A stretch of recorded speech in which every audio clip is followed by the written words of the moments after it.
Next at noon, new developments on that record-breaking sinkhole right in the middle of a Fairfax County neighborhood. More on how residents are reacting to the damage right in their front yard. Plus, a deadly hit and run unsolved. A father pleading for the suspect to come forward. And the Winter Olympics now underway. More on what brought North and South Korea together. Now, ABC 7 News at noon. On your side. Well, happening right now, the father of a hit and run victim calling for the suspect to turn themselves in as police continue their search. Heather Graff has more. I don't have no anger for whoever committed this crime. It wasn't a crime until you left. James Hawkins first learned of Thursday's deadly hit and run while watching news reports. But then Friday afternoon, he says he got a call from Prince George's County Police informing him the pedestrian killed while trying to cross Wheeler Road was his son, 27-year-old Kennard Daniel Hawkins. Just gonna be truly missed by me. Meanwhile, detectives are still searching for the driver of a white pickup truck who's accused of leaving the scene after hitting a man in the crosswalk. And though authorities have not confirmed the victim's identity, James says he wanted to speak out to put a face to this tragedy, and he hopes it compels whoever did this to come forward. I don't know what you were going through. I mean, fear, maybe you didn't have a license, maybe you was intoxicated. It doesn't matter. All that doesn't matter. What matters is you just stepping up to the plate and letting God know that what you did, you can be forgiven for if you just turn yourself in and do the right thing.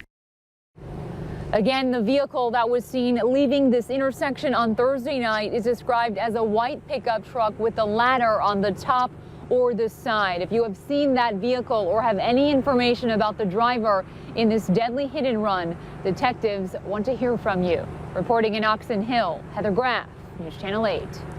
Meanwhile, the father of murder victim Ashanti Billy is on a crusade calling for an adult version of the Amber Alert system. This comes after the 19-year-old's body was found in North Carolina back in September after being missing for 11 days. She was reported missing when she did not show up to work one morning.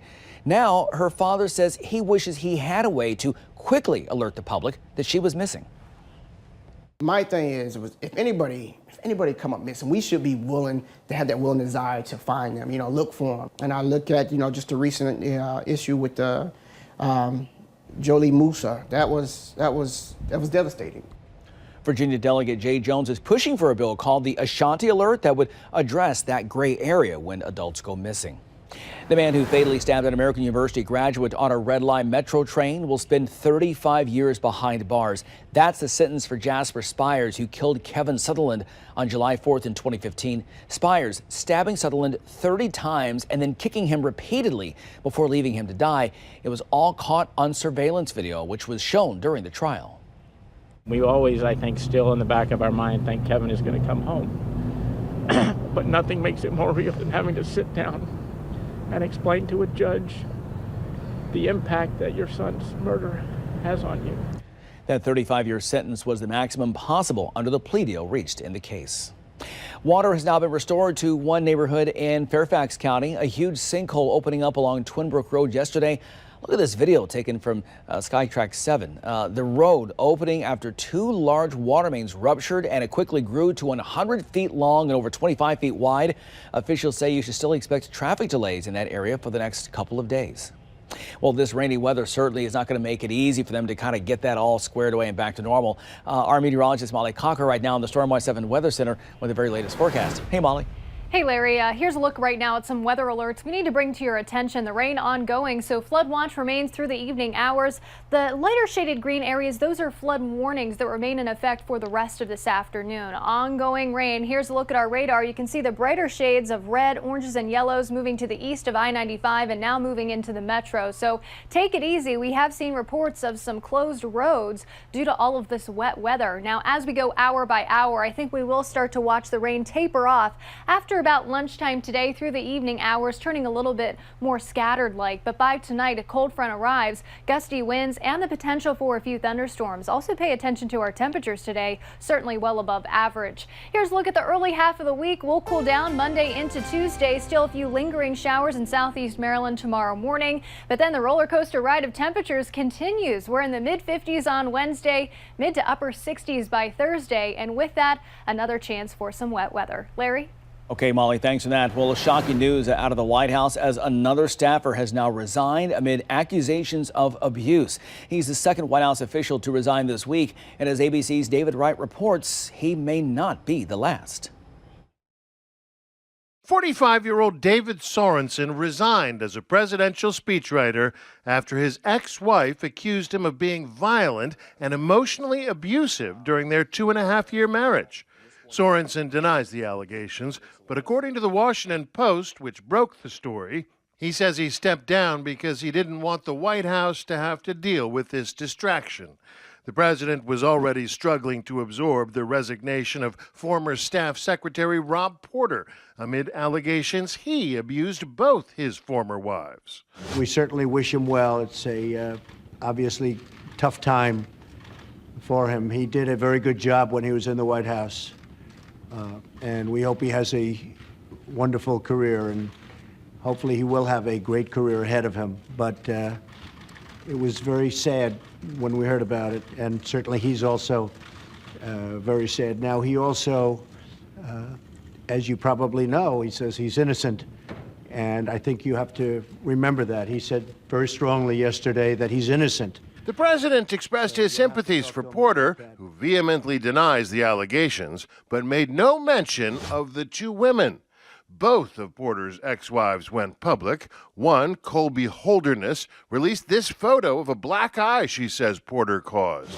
The other, Jenny Willoughby, told CNN, I was scared. And you called the police? And I did call the police. Sources tell ABC News the president is furious about how his senior staff handled the situation. Chief of Staff John Kelly reportedly knew about the allegations for months, but continued to defend Porter. Sources tell ABC News Kelly has told the president he's willing to resign.